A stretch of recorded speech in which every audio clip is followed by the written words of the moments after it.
আসসালামু আলাইকুম everyone, welcome back to my channel. সবাই কেমন আছেন? আশা করি সবাই ভালো আছেন। সকাল সকাল আমার বড় জায়ের বাবার বাড়ি থেকে অনেকগুলো দেশি কচুরলতি পাঠিয়েছে। দেখেন কতগুলো কচুরলতি।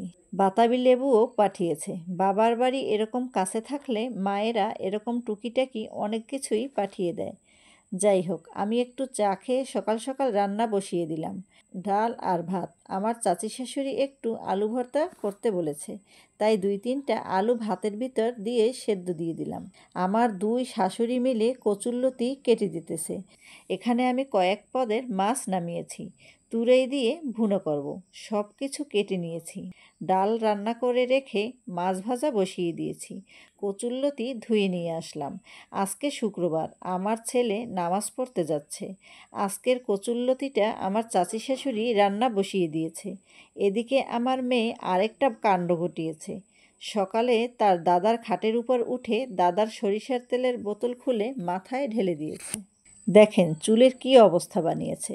তারপর আবার স্যাভলনের বোতল ঢেলে দিয়েছে। লাস্টে এই কাজটা বাকি ছিল, পাউডারের কেস নিয়ে সারা গায়ে এইভাবে পাউডার মেখেছে। চোখে মুখে দুষ্টমি কাজ করছে। এদিকে আমার চাচি শাশুড়ির কচুরলতি চিংড়ি মাছ নারিকেল বাটা দিয়ে রান্না হয়ে গেছে। কচুরলতির কালারটা খুব লোভনীয় লাগছে।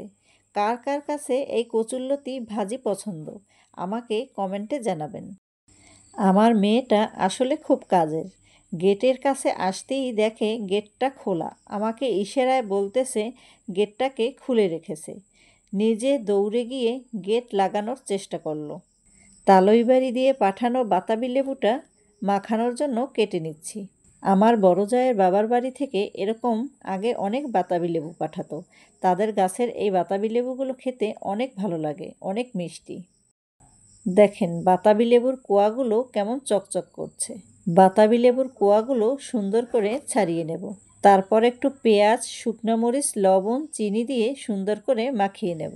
বাতাবি লেবুতে প্রচুর পরিমাণে ভিটামিন সি আছে এবং বাতাবি লেবু ক্যান্সার ও হৃদরোগের জন্য খুবই উপকারী।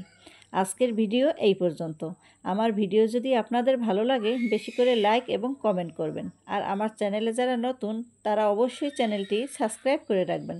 ভালো থাকবেন, সুস্থ থাকবেন। আল্লাহ হাফেজ।